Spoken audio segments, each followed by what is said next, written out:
It started like any ordinary afternoon. A young black man walked into a luxury clothing store dressed simply, calm, and polite, just looking to browse. But what happened next shocked everyone.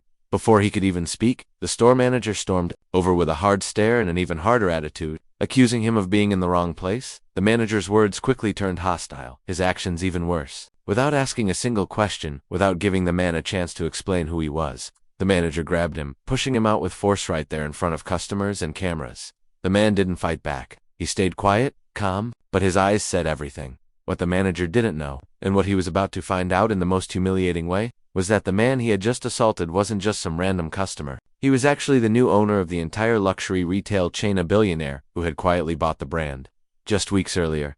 This story isn't just about one racist mistake. It's about assumptions, power, and how a single moment of ignorance can destroy a reputation. What happened after the truth came out left the whole store speechless and taught a lesson that can't be ignored. Stay tuned as we walk you through every detail of what really happened, and how one man's grace and power turned hate into a moment the world won't forget. The man's name was Marcus Reed. To most people in the room, he looked like just another customer, but what they didn't know was that Marcus had built one of the biggest tech companies in the country. Quiet, humble, and never one to flash his wealth, Marcus believed in showing respect to everyone, no matter their job or status. That's why, instead of entering with a camera crew or security team, he walked into his new store alone, wanting to see how staff treated regular people. What he found was far worse than he imagined. The store manager, Greg, had been running that location for years. He had a reputation for being strict but behind closed doors. Several employees had already raised concerns about how he treated certain customers, especially people of color. Their complaints had mostly been ignored or brushed off. To Greg, Marcus didn't look like someone who belonged in a store that sold $10,000 suits, and instead of asking questions, he made assumptions and acted on them. As Marcus was shoved toward the exit, a young employee named Lily watched in shock. She had started working there only a month ago and had already seen enough to know something wasn't right. But this time, it wasn't just rude behavior, it was violence. And something about the way Marcus stayed calm, even when being pushed out, didn't sit right with her. She picked up her phone and quietly started recording. Something told her this wasn't the end of it, but the beginning. Outside the store, Marcus stood still for a moment, brushing off his jacket. He wasn't angry, at least not visibly, but inside. The sting of being judged and mistreated in his own store cut deeper than any insult. He looked up at the store sign, the same one he had quietly purchased just weeks ago, and shook his head. He didn't need to make a scene. The truth would speak for itself. Back inside, Greg was pacing. He muttered to himself about keeping the store safe, still convinced he'd done the right thing. He didn't notice Lily slipping into the break room, rewatching the video she'd captured. Her hands were shaking. She didn't know who the man was, but she could feel something big had just happened. And when she heard a couple of her coworkers whispering that the man might be the new silent investor, her heart dropped. Meanwhile, Marcus made a quiet call to his legal team, not to sue, not yet, but to prepare a statement. He wanted every employee, every store manager in his company to be reminded what kind of business they were working for and what kind of behavior would never be tolerated. That evening, the video Lily had recorded made its way to an anonymous Instagram page run by a group of retail workers. By morning, it had gone viral. The internet exploded with questions. Who was the man? Why didn't he speak up? And more importantly, what would happen to the manager who judged him so wrongly? By noon the next day, the video had racked up millions of views. Comments flooded in from all over, some expressing outrage, others demanding answers. The store's social media pages were filled with backlash, and hashtags like #racistmanager and #silentbillionaire started trending. But still, no one knew the full story. Not yet.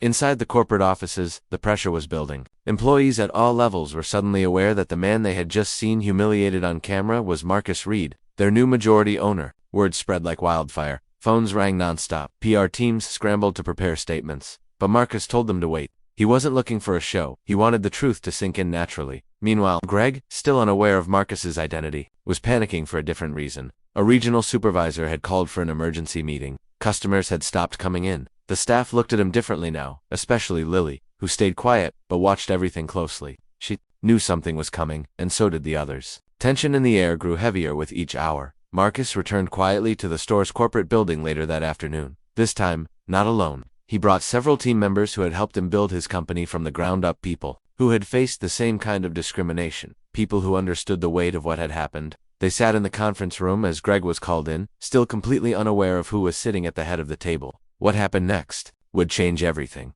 Greg walked into the conference room with forced confidence, still trying to downplay the chaos outside. He barely glanced at the people seated at the table, assuming they were HR or legal. "I'm here to explain the situation," he said, adjusting his tie. That man yesterday, he was acting suspicious. I was protecting the store. No one said a word. Then Marcus slowly turned in his chair, locking eyes with Greg for the first time. There was a long pause. Greg's smile faltered. His face went pale. You don't recognize me, Marcus said quietly. Greg blinked, confused. Should I? The room stayed silent. Marcus didn't raise his voice. He didn't need to. He slid a folder across the table. Inside were the signed documents proving his ownership of the entire retail chain. Greg's hands trembled as he opened it, scanning the pages. The room felt frozen in time, but just as Greg was about to stammer an apology, another voice cut through the tension. It was Lily standing at the doorway, holding her phone. Before you say anything, she said, you should know the employees are watching too, and not just the public. We've been documenting things, not just what happened to Marcus Boot. What's been going on here for years? That was the second twist. It wasn't just about one bad moment. It was about a pattern, one that had gone unchecked for too long. Now it wasn't just Marcus holding Greg accountable. It was everyone who had stayed silent. Until now. The storm was just beginning. Greg sank into the chair, the weight of the truth hitting him all at once. The room was quiet, but the tension was louder than ever. He stared at Marcus, now fully realizing who he was. The Marcus Reed, the man whose face had been in magazines. The tech billionaire who had just bought the very company Greg thought he ruled. Marcus leaned forward. You didn't just embarrass a customer, he said. You embarrassed this company, and more importantly, you showed everyone exactly why change is long overdue. Lily stepped inside, now joined by two more employees, both of whom had submitted past complaints against Greg that were ignored. They nodded as Marcus turned to them. You won't be ignored again, he said. Greg opened his mouth to apologize, but Marcus raised his hand. You don't need to speak, you've already said enough. Then came the twist no one expected. Marcus stood and reached into his jacket, pulling out another folder, this one containing an offer letter. He handed it to Lily. Watch, and you didn't just do the right thing, you had courage when no one else did. The room gasped as Lily read the title, Assistant Regional Manager. Greg sat speechless. Security quietly entered the room, and without a word, escorted him out. It was over for him, but just the beginning for the people who had been overlooked for too long. As Marcus left the room, he didn't say much. He didn't need to. His actions had already rewritten the future of the company, and everyone knew it. In the weeks that followed, the company underwent a quiet but powerful transformation. Marcus didn't just remove Greg, he launched a full internal review, meeting with store employees across the country to hear their stories firsthand. Policies were changed, voices were finally heard, and people like Lily were placed in leadership roles where they could make a real difference. The culture began to shift from the inside out, not with press releases, but with action. Lily, now adjusting to her new position, worked closely with Marcus to create training programs focused on respect, accountability, and fairness. For her, it was more than a promotion, it was a chance to make sure no one else would be treated the way Marcus had been that day. The video that sparked the change was eventually taken down at Marcus's request, not to erase the past, but to show that real change doesn't need to live on in a viral clip. It lives in the day-to-day choices of the people who decide to do better. As for Marcus, he returned to his usual quiet way of leading. No cameras, no big headlines, just purpose. He reminded the world and his own company that being a billionaire doesn't protect you from judgment.